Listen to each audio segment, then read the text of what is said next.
Сәлеметсіздер ме, құрметті оқушылар? Бұл қарапайым математика және сіздермен бірге Мейірбек Жоламан. Бүгін біз номері 8-ші сабағымызды бастаймыз. Көп таңбалы сандарды жазбаша қосу және азайту. Көп таңбалы сандармен есептеулер орындап тексересің. Бірінші есеп: уақытты белгіле. Есепте бір-бірінді тексер. Қалай тексергеніңді түсіндір. 34 мың қосылған 12 мың. Ол 46 мың болады. 12 мыңға 87 мыңды қосамыз, 99 мың шығады. 84 мыңнан 63 мыңды азайтамыз, 21 мың шығады. 92 мыңнан 81 мыңды азайтамыз, 11 мың болады. Одан кейін 99 миллионға 4 миллионды қосамыз, 103 миллион шығады. 5 миллионға 58 миллионды қосамыз, 63 миллион болады. Және 7 миллиардқа біздер 46 миллионды қосамыз, сонда 7 миллиард 46 миллион шығады. Екінші есеп: А нұсқасы. Бір бағанды таңда. Жазбаша есепте және тексер. 23200 азайтылған 5097. 0-ден 7 азайтылмаймыз. 2 жүздіктен көмек сұраймыз. Ол бізге 1 жүздікті көмек береді. 1 жүздік 9 ондыққа 10 бірлік кетен. 10-нан 7 алғанда 3 болады. 9-дан 9 алғанда 0 шығады. 1 жазып қоямыз. Одан кейін 3-тен 5 азайтылмаймыз. 5 10 мыңдықтан көмек сұраймыз.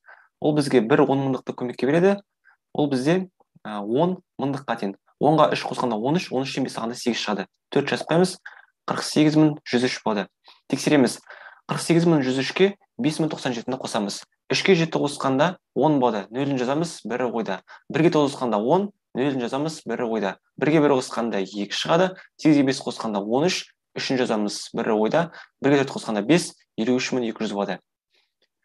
31200 азайтылған 7086. 0-ден 6 азайтылмаймыз. 2 жүздіктен көмек сұраймыз. Ол бізге 1 жүздікті көмек береді. 1 жүздік 9 ондыққа 10 бірлік кетен. 10-нан 6 алғанда 4 шығады. 9-дан 8 алғанда 1 болады. 1 жазып қоямыз. Одан кейін 1-ден 7 азайтылмаймыз. 3 10 мыңдықтан көмек сұраймыз. Бұл бізге 1 10 мыңдықты көмек береді. Бұл бізде 10 мыңдыққа тең. 10-ға 1 қосқанда 11, 11-ден 7 алғанда 4 шығады. 2 жазып қоямыз. 24114 болады. 24114-ке 7086-ны қосамыз. 4-ке 6 қосқанда 10 болады, 0-ін жазамыз, 1-і ойда. 1-ге 1 қосқанда 2, 2-ге 8 қосқанда 10, 0-ін жазамыз, 1-і ойда. 1-ге 1 қосқанда 2 болады. 4-ке 7 қосқанда 11, 1-ін жазамыз, 1-і ойда. 1-ге қосқанда 3, жауабы 31200. Келесі. 34209 қосылған 4908. 9-ға 8 қосқанда 17 болады. 7-сін жазамыз, 1-і ойда. 1-ге 0 қосқанда 1, 2-ге 9 қосқанда 11, 1-ін жазамыз, 1-і ойда. 1-ге 4 қосқанда 5, 5-ге 4 қосқанда 9, 3 жазып қоямыз, 39117 шығады. 39117-ден 4908-ді азайтамыз. 7-ден 8 азайтылмаймыз, 1 ондықтан көмек сұраймыз. Бұл бізге 1 ондықты көмек береді. 1 ондық 10 бірлік кетен. 10-ға 7 қосқанда 17, 17-ден 8 алғанда 9 шығады. 0-ден 0 алғанда 0 болады. 1-ден 9 азайтылмаймыз, 9 мыңдықтан көмек сұраймыз. Бұл бізге 1 мыңдықты көмек береді. 1 мыңдық 10 жүздік кетен. 10-ға 1 қосқанда 11, 11-ден 9 алғанда 2 шығады. 8-ден 4 алғанда 4 болады. 3 жазып қоямыз, 34209. 48209 қосылған 50078. 9-ға 8 қосқанда 17, 7-сін жазамыз, 1-і ойда. 1-ге 7 қосқанда 8, 2-ге 0 қосқанда 2, 8-ге 0 қосқанда 8, 4-ге 5 қосқанда 9, 98287. 98287 азайтылған 50078. 7-ден 8 азайтылмаймыз, 8 ондықтан көмек сұраймыз. Ол бізге 1 ондықты көмек береді. 1 ондық 10 бірлік кетен. 10-ға 7 қосқанда 17, 17-ден 8 алғанда 9 шығады. 7-ден 7 алғанда 0 болады. 2-ден 0 алғанда 2, 8-ден 0 алғанда 8, 9-дан 5 алғанда 4. 48209 шығады. Келесі, 100 мың азайтылған 99005. 0-ден 5 азайтылмаймыз. 1 100 мыңдықтан көмек сұраймыз. Ол бізге 1 100 мыңдықты көмек береді. Ол бізде 9 10 мыңдыққа 9 мыңдыққа, 9 жүздікке, 9 ондыққа 10 бірлік кетен. 10-дан 5 алғанда 5, 9-дан 0 алғанда 9, 9-дан 0 алғанда 9, 9-дан 9 алғанда 0, ар жағында 995 шығады. Тексереміз. 99005-ке 995-ті қосамыз, 5-ке 5 қосқанда 10, 0-ін жазамыз, 1-і ойда. 1-ге 9 қосқанда 10, 0-ін жазамыз, 1-і ойда. 1-ге 9 қосқанда 10, 0-ін жазамыз, 1-і ойда. 1-ге 9 қосқанда 10, 0-ін жазамыз, 1-і ойда. 1-ге 9 қосқанда 10, жауабы 100 мың. 609 мың азайтылған 70901. 0-ден 1 азайталмаймыз, сондықтан 9 мыңдықтан көмек сұраймыз. Ол бізге 1 мыңдықты көмек береді. 1 мыңдық 9 жүздікке 9 ондыққа 10 бірлік кетен. 10-нан 1 алғанда 9 шығады. 9-дан 0 алғанда 9 болады. 9-дан 9 алғанда 0 шығады.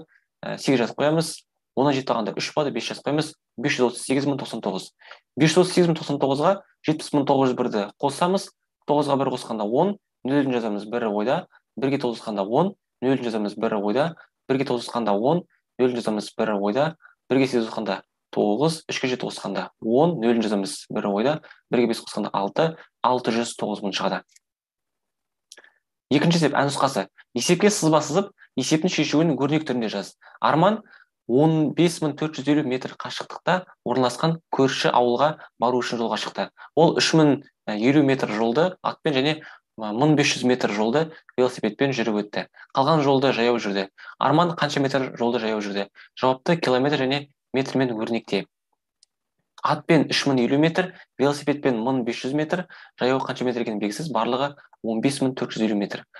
Енді біздер 15450-ден 3050 мен 1500-ді азайтамыз. 3050-ге 1500-ді қосқанда 13550 шығады. Оны азайтқан кезде 1900 болады. Олай болса 1900 метр, ол бізде 1 километр 900 метрге тең. Жауабы Арман 1 километр 900 метр жолды жаяу жүрді. Үшінші есеп, есепті шығар, кері есеп құрастыр және шығар. Күзде көкөністер қоймасына 900 мың килограмм сәбіз әкелінді. Бірінші күні 320.500 килограмм, ал екінші күні 460.150 килограмм, ал қалғаны үшінші күні әкелінді. Үшінші күні неше килограмм сәбіз әкелінді? Жауапты тонна және килограммен өрнекте. Бірінші күні 320.500 килограмм, екінші күні 460.150 килограмм, үшінші күні қанша килограмм екені белгісіз, барлығы 900 мың килограмм. 900 мыңнан біздер 320.500 бен 460.150-дің қосындысын азайтамыз. Азайтқан кезде 119.350 шығады. Жауабы үшінші күні 119.350 килограмм сәбіз немесе 119 тонна 350 килограмм сәбіз әкелінді. Енді кері есеп құрастырамыз. Мысалы, бірінші күні 320.500 килограмм, екінші күні 460.150 килограмм, үшінші күні 119.350 килограмм. Барлығын қосамыз. Барлығын қосқан кезде 900 мың килограмм шығады. Жауабы күзде көкөністер қоймасына 900 мың килограмм сәбіз әкелінді. Тағы да кері есеп құрастырамыз. Мысалы, бізде бірінші күні қанша екені белгісіз, екінші күні 460.150 килограмм, үшінші күні 119.350 килограмм. Барлығын қосқан кезде 900 мың килограмм шығу керек. Енді біздер барлығы 900 мыңнан 460.150 мен 119.350-дің қосындысын азайтамыз. Азайтқан кезде 320.500 шығады. Жауабы бірінші күні 320.500 килограмм сәбіз әкелінді. Төртінші есеп салыстыр. 734.345 778.345-тен кем болады. 609.987 609.978-ден артық болады. 209.808 790.209-дан кем болады. Және біздер 1 миллионнан 999 айтамыз, ал мына жағында біздер 100 мыңнан 99.799 айтамыз. Біз сонда деген үлкен саннан кіші санды азайттырмыз, сонда деген бұл жерде бізде артық болады. Келесі 800-ге 100.800-ді қосамыз. Ал бұл жерде 799.800-ден 100.100-ді азайтамыз. Сондықтан бізде мына жерде қараңыздар, қосқан кезде бізде 100 мыңға 800-ді қосамыз, ол бізде 101.600 болады. Ал мына жерде азайтқан кезде бізде одан да үлкенірек сан шығады. Мысалы деген 899.700 шығады. Яғни бұл бізде кем болады. Келесі 182.503 қосылған n, ол бізде n қосылған 185.203-тен кем болады. Оны қайдан байқаймыз? Екеуінде әріп бірдей, n әріптері, бірақ сандарын қарайтын болсақ, қайсы үлкен екені көрініп тұр, сондықтан кем белгісін қоямыз. Бесінші есеп. Сандармен ойын ойна. Өрнектер дәптеріне баған түрінде жаз және есепте. 2, 5, 7, 4, 1 цифрларынан ең үлкен және ең кіші 5 таңбалы сандар жаз. Олардың айырмасын тап. Айырманың цифрларынан ең кіші және ең үлкен сандар құрастыр. Тағы да айырмасын тап. Амалдар тізбегін осылай 3 рет қайтала. Біздер мына 2, 5, 7, 4, 1 цифрларынан ең үлкен сан құрастырамыз, ол бізде 75.421 болады, ал кішкентай сан ол бізде 12.457 болады. Оларды азайтатын болсақ, бізде 62.964 шығады. Ол біздің бірінші амалымыз. Енді екінші амалымызды құрастырамыз.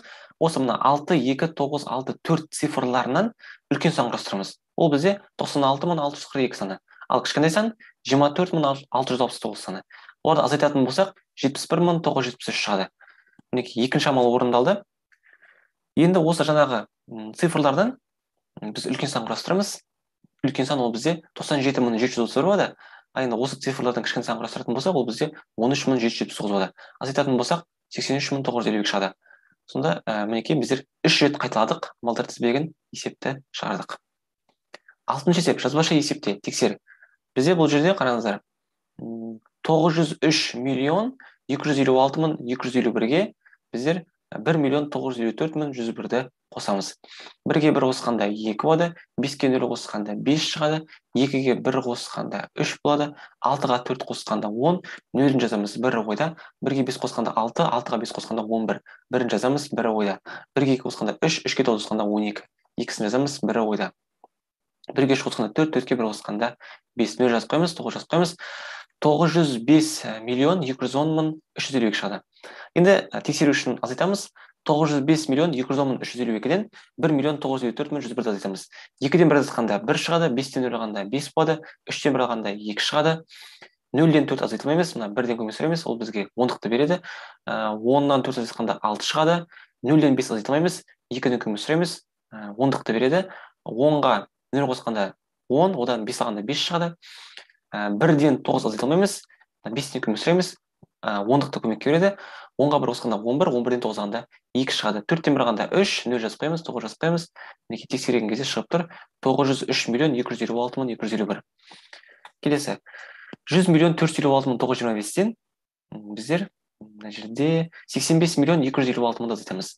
5-тен 0 алғанда 5 шығады, 2-ден 0 алғанда 2, 9-дан 0 азайтқанда 9 шығады, 6-тан 6 алғанда 0 болады, 5-тен 5 алғанда 0, 4-тен 2 алғанда 2, 0-ден 5 азайтылмаймыз, мына жүздіктен көмек сұраймыз. Ол бізде 9 10-қа 10 бірліккеден, 10-дан 5 алғанда 5, 98 алғанда 1, 15 миллион 200 мың 925 шығады. Тексереміз. Біздер мына жерде 15 миллион 200 мың 925-ке 85 миллион 256 мыңды қосамыз. 5-ке 0 қосқанда 5 болады, 2-ге 0 қосқанда 2, 9-ға 0 қосқанда 9, 0-ге 6 қосқанда 6, 0-ге 5 қосқанда 5, 2-ге 2 қосқанда 4, 5-ке 5 қосқанда 10, 0-ін жазамыз 1 ойда, 1-ге 1 қосқанда 2, 2-ге 8 қосқанда 10. Сонда ол бізде 100 миллион 456 мың 925 шығады. 7-ші есеп, сандарды жаз. Мыңдар класының 45 бірлігі және 25 бірлігі. Ол бізде мыңдар класы болса 45 мың 125 болады. Келесі, миллиондар класының 137 бірлігі және мыңдар класының 200 бірлігі. Олай болса, ол 137 миллион 200 мың болады. Келесі, мыңдар класының 20 бірлігі мен 350 бірлік. Мыңдар класының 20 бірлігі дегеніміз ол бізде 20 мың және 350 бірлік, сонда 20 мың 350 шығады.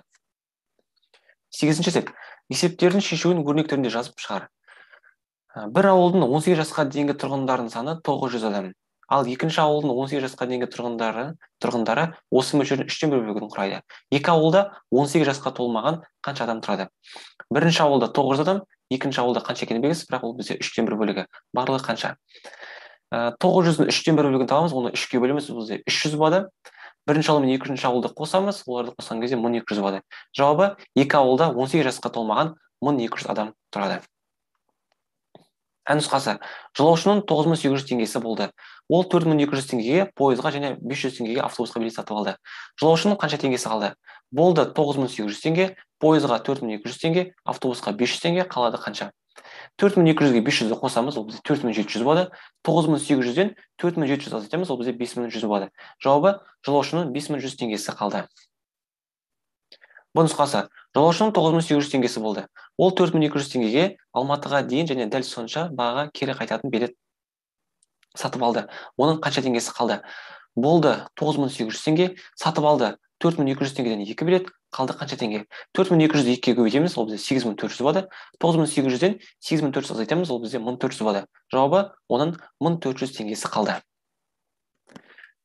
9-ші есеп, теңдеуді шешу алгоритмін есіне түсір. Теңдеулерді шеш. 70 мың азайтылған x тең болады 214 көбейтілген 2. 214-ті 2-ге көбейтеміз, 428 шығады. X табу үшін 70 мыңнан 428 азайтамыз. Ол бізде 69572 шығады.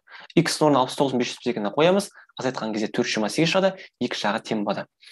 X қосан 10009 тең болады 21100. X табу үшін 21100-ден 10009 азайтамыз, ол бізде 11091 шығады. X-ның орнына 11091-ді қоямыз, қосамыз, сонда 2 жағы тең болады. 21100 21100-ге тең болады. 10-ші есеп, есепті шығар. 3 құрбы, Балауса, Айман және Толқын орманға жидек теруге барды. Олар жидекті себет, шелек, қорапқа терді. Айманның себетке де қорапқа да, ал Балаусаның қорапқа термегені белгілі. Қыздардың әрқайсысы жидекті қандай ыдысқа терді? Қараңыздар. Мысалы, мына сөздерге назар аударайық. Былай деп айтқан, олар жидекті себетке, шелекке, қорапқа терді деп айтты. Айманның себетке де, қорапқа да термегені белгілі. Айман себетке де, қорапқа да салмаған. Ол бізде демек шелекке салған екен. Айман шелекке салған, оны біліп отырмыз. Одан кейін, ал балаусаның қорапқа термегені белгілі дейді. Балауса қорапқа термеген болса, шелекке термейді, шелек бізде кетіп қалды, қана себет қалады, балауса себетке терген. Не қалады бізде? Толқын болса, ол қорапқа терген болып шығады. Олай болса жауабы, балауса жидекті себетке, айман шелекке, толқын қорапқа терді. 11-ші есеп. Баған түрінде есепте. Есептеулерді калькулятормен тексер. 1 миллион азайтылған 234. Біз оларды азайтамыз. 1 миллионнан 234 азайтамыз. Ол бізде 999.766 шығады. Және бізде келесі екінші амал. Біздер 378.992-ге 524.100-ді қосамыз. 2-ге 0 қосқанда 2, 9-ға 0 қосқанда 9, 9-ға 1 қосқанда 10, 0 жазамыз, 1 ойда. 1-ге 8 қосқанда 9, 9-ға 4 қосқанда 13, 3-ін жазамыз, 1 ойда. 1-ге 7 қосқанда 8, 8-ге 2 қосқанда 10 болады, 0-ін жазамыз, 1 ойда. 1-ге 3 қосқанда 4, 4-ге 5 қосқанда 9, 903.092 шығады. Енді біздер екі жақшадағы шыққан сандарды қосамыз. 999.766-ға 903.992-ні қосамыз. 6-ға 2 қосқанда 8 шығады. 6-ға 9 қосқанда 15, 5-ін жазамыз, 1 ойда. 1-ге 7 қосқанда 8 болады. 9-ға 3 қосқанда 12, 2-сін жазамыз, 1 ойда. 1-ге 9 қосқанда 10, 0-ін жазамыз, 1 ойда. 1-ге 9 қосқанда 10, 10-ға 9 қосқанда 19. 19 миллион бізде 1 миллион 902.858 шығады. Келесі екінші есеп шығарамыз. Біздер 100.568-ге 90.854-ті қосамыз. 8-ге 4 қосқанда 12, 2-сін жазамыз, 1 ойда. 1-ге 6 қосқанда 7, 7-ге 5 қосқанда 12, 2-сін жазамыз, 1 ойда. 1-ге 5 қосқанда 6, 6-ға 8 қосқанда 14, 4-ін жазамыз, 1 ойда. 1-ге 0 қосқанда 1, 0-ге 9 қосқанда 9, 1 жазып қоямыз, 191.422 шығады. Келесі 771.1-ден 669.4 азайтамыз. 1-ден 4 азайтылмаймыз. 1 мыңдықтан көмір сүреміз, ол бізге 1 мыңдықта көмір келеді, 1 мыңдық 900-ке 9 ондыққа 10 бірлік кетен. 10-ға 1 қосқанда 11, 11-ден 4 алғанда 7 шығады, 9-дан 0 алғанда 9 болады, 9-дан 0 алғанда 9, 10-дан 9 алғанда 1 шығады, 6-дан 6 алғанда 0, 7-ден 6 алғанда 1 шығады, 101.997. Енді біздер азайтамыз, 191.422-ден 101.997-ні азайтамыз. 2-ден 7-ні азайтылмаймыз, 2 ондықтан көмір сүреміз. Ол бізге 1 ондықта көмек келеді, 1 ондық 10 бірлік кетен. 10-ға 2 қосқанда 12, 12-ден 7 алғанда 5 болады. 1-ден 9 азайтылмаймыз, одан кейін 4 жүздіктен көмір сүреміз. Ол бізге 1 жүздік көмек келеді. 1 жүздік 10 ондыққа тең. 10-ға 1 қосқанда 11, 11-ден 9 алғанда 2 шығады. 3-ден 9 азайтылмаймыз. 1-ден көмір сүреміз. Ол бізге 10-дықта көмек келеді. 10-ға 3 қосқанда 13, 13-ден 9 алғанда 4 шығады. Одан кейін 0-ден 1 азайтылмаймыз. 9-дан көмек сүреміз. Ол 10-дықта көмек келеді. 10-ға 0 қосқанда 10, 10-дан 1 алғанда 9 шығады. 8 жазып қоямыз, 1-ден 1 алғанда 0, жауабы 89.425. Осымен құрметті оқушылар, біздер бүгінгі сабағымызды аяқтаймыз. Сіздермен бірге болған Мейірбек Жоламан. Келесі сабақта кездескенше.